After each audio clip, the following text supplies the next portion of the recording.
Shalom, selamat pagi Bapak Ibu Saudara Sobat Messenger sekalian.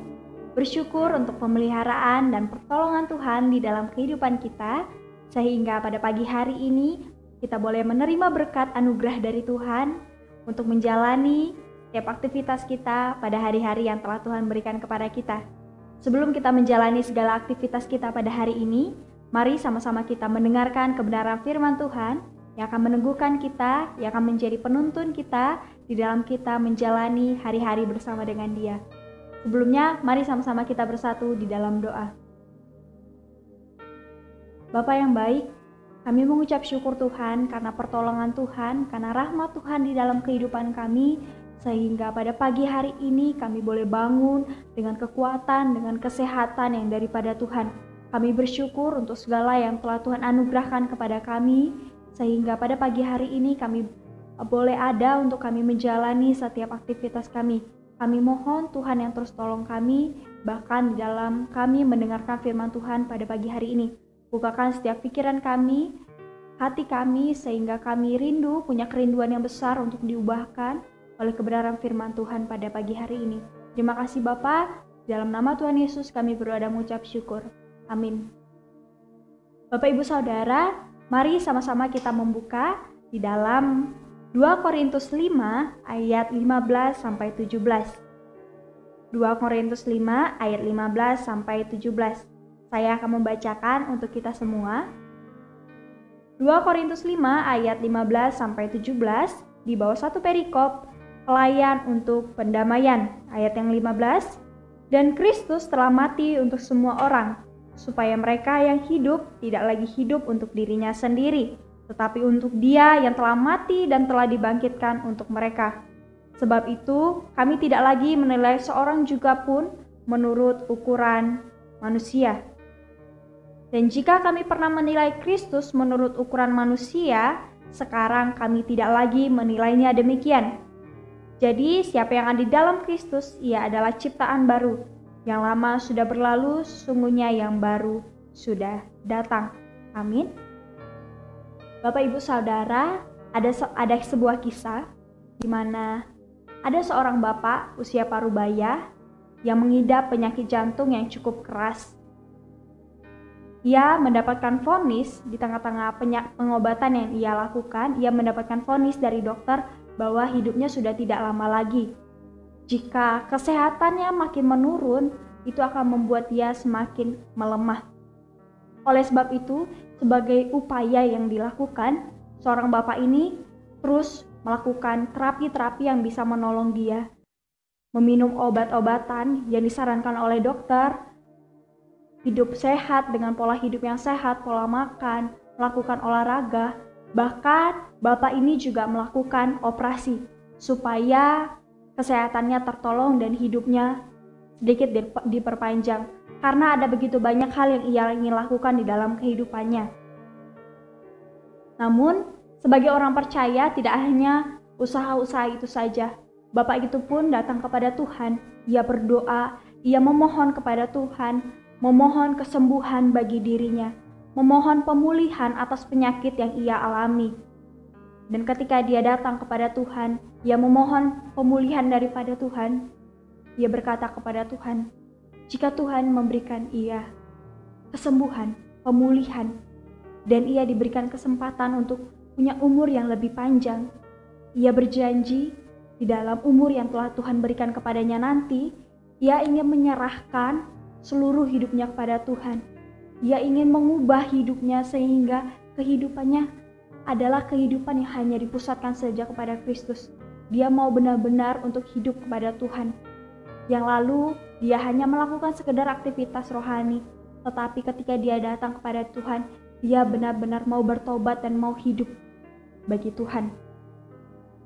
Kita semua adalah orang yang punya vonis, yaitu vonis hukuman mati karena semua dosa yang telah kita lakukan di dalam kehidupan kita. Karena dosa itu, semua hal yang kita kerjakan di dunia ini menjadi sia-sia belaka. Dosa membuat kita tidak bisa lagi melakukan apapun di dalam kehidupan kita. Namun, kebenaran firman Tuhan yang telah kita baca di dalam 2 Korintus ini mengingatkan kita bahwa Kristus telah datang Ia mati untuk kita semua dan Ia menebus dosa kita. Yang dari awalnya kita mempunyai vonis hukuman mati, ketika Kristus datang, vonis itu telah hilang dalam hidup kita. Kita tidak lagi menerima vonis hukuman mati, karena itu semua telah digantikan melalui penebusan Kristus di dalam kehidupan kita. Kita tidak perlu lagi harus menghadap hukuman mati itu. Ia yang tidak berdosa, Yesus yang tidak berdosa menjadi berdosa demi untuk menyelamatkan kita yang begitu dikasihinya. Ketika kita menyadari karya penebusan yang luar biasa ini, apakah yang menjadi respon kita sebagai orang percaya? Apakah yang akan kita lakukan ketika kita menyadari hal yang luar biasa ini di dalam kehidupan kita? Jika sangat mungkin bagi orang yang tervonis sakit sebelumnya, bapak yang terkena vonis penyakit jantung itu untuk menyerahkan hidupnya bagi Tuhan, alangkah lebih masuk akalnya kita yang telah mengalami penebusan dari Tuhan, yang telah mengalami pemulihan dari Tuhan, juga mau menyerahkan hidup dan mati kita hanya kepada Kristus saja, yang telah mau merelakan nyawanya untuk kita. Oleh sebab itu, respon yang perlu kita miliki adalah kita patut untuk memusatkan Kristus sebagai pusat dari kehidupan kita, dari semua hal yang kita lakukan. Oleh sebab itu, apakah yang bisa kita lakukan di dalam kehidupan kita sebagai orang percaya yang rindu hidupnya mau untuk diberikan kepada Kristus saja? Yang pertama, lihatlah dan periksa kembali di dalam kehidupan kita. Apakah kita sudah betul-betul berpusat kepada Kristus? Apakah kehidupan kita ini, apa yang kita kerjakan itu berpusat kepada Kristus? Atau mulai ada pergeseran-pergeseran yang membuat kita menyimpang dan lari dari apa yang harusnya kita lakukan sebagai orang percaya? Apa yang bisa kita lakukan? Coba tanyakan kembali ketika kita melakukan sesuatu. Apakah yang kita lakukan ini sesuai dengan kehendak Kristus? Apakah ketika saya melakukannya, ketika saya membuat sesuatu, membuat saya menjadi serupa dengan Kristus, atau malah membuat saya atau kita menjadi jauh dari kehidupan Kristus? Apakah dengan saya melakukan sesuatu, hal itu membuat Tuhan Yesus dipermuliakan atas segalanya? Hal ini hanya bisa kita lakukan ketika kita punya relasi yang baik dengan Tuhan. Gimana caranya kita tahu apa yang Tuhan mau? Adalah dengan kita berdoa, adalah dengan kita membaca firman Tuhan, membaca Alkitab. Dengan demikian, kita akan menjadi mengerti apa yang Tuhan mau di dalam kehidupan kita sebagai orang percaya dan apa yang harus tidak kita lakukan sebagai orang percaya. Kemudian, ambillah sebuah keputusan, sebuah langkah untuk menetapkan hati dan hidup kita, untuk menempatkan Kristus sebagai pusat hidup kita. Jika saat ini kita menyadari ada bagian-bagian yang rusak dalam hubungan kita dengan Dia, entah itu di dalam hubungan kita pribadi dengan Tuhan, di dalam doa, di dalam ibadah kita, di dalam perbuatan kita sehari-hari, di dalam tindakan kita, ambillah langkah untuk memperbaiki itu semua, sehingga kita mau mulai menempatkan Kristus di dalam kehidupan kita. Dan tentunya itu semua tidak bisa kita lakukan sendiri. Kita perlu bergantung kepada Roh Kudus, sehingga kita terus dikuatkan dan diteguhkan dalam memiliki kehidupan yang sungguh-sungguh berpusat kepada Kristus. Jika kita menyadari bahwa keputusan untuk memusatkan Kristus, maka kita sadar bahwa kita tidak mampu berjalan sendirian. Kita tidak mampu dengan kekuatan kita sendiri. Hanya dengan Roh Kudus saja yang membuat kita sanggup untuk kita terus bergantung kepada Tuhan, untuk kita terus memiliki kehidupan yang berpusat kepada Kristus.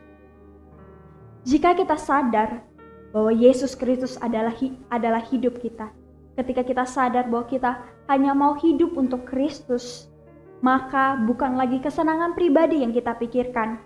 Ketika kita melakukan sesuatu, bukan tentang perasaan kita, apakah kita suka melakukannya, apakah kita senang melakukannya. Bukan lagi perasaan-perasaan semacam itu, melainkan sebuah perasaan, apakah Kristus dipermuliakan melalui tindakan saya? Apakah tindakan saya membuat saya semakin serupa dengan Kristus? Atau apakah seluruh tindakan ini adalah hal yang menjadi kehendak Kristus di dalam kehidupan kita?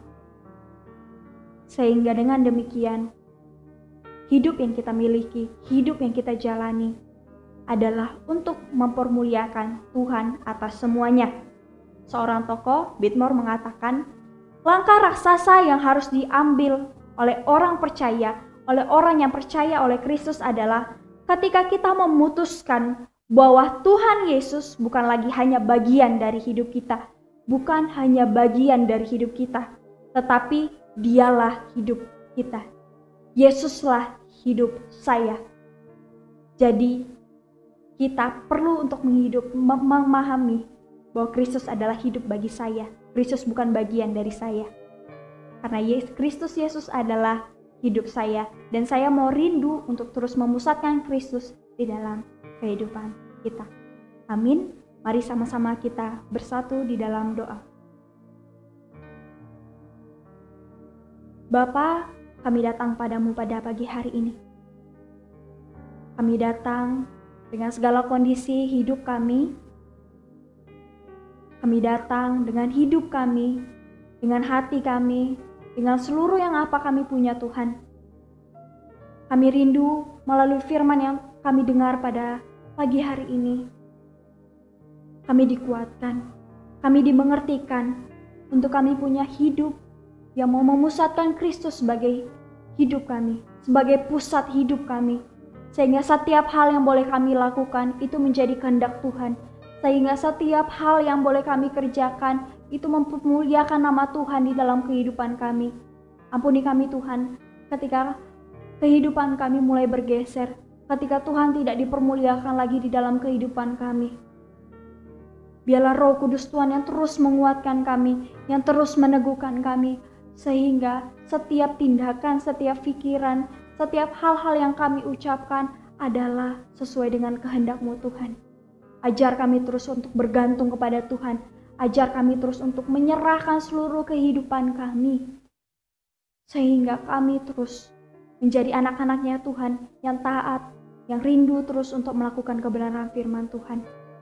Terima kasih Tuhan untuk segala sesuatu yang telah Tuhan sediakan bagi kami. Kami berdoa Tuhan pada pagi hari ini untuk setiap usaha dan pekerjaan yang kami lakukan sepanjang hari ini. Biarlah Tuhan yang topang kami, biarlah Tuhan yang tolong kami. Untuk pendidikan kami, untuk sekolah kami juga Tuhan. Biarlah Tuhan yang sungguh tolong kami, memberikan kami hikmat, sehingga kami boleh mengerjakannya dengan baik. Sehingga setiap hal yang boleh kami kerjakan pada hari ini, apapun itu Tuhan, Tuhan berkati kami. Dan kami mau terus memohon pertolongan Tuhan di dalam kehidupan kami. Terima kasih Bapa, di dalam nama Yesus kami menyerahkan seluruhnya ke dalam tangan Tuhan. Amin. Bapak Ibu Saudara, selamat beraktivitas. Tuhan Yesus memberkati kita.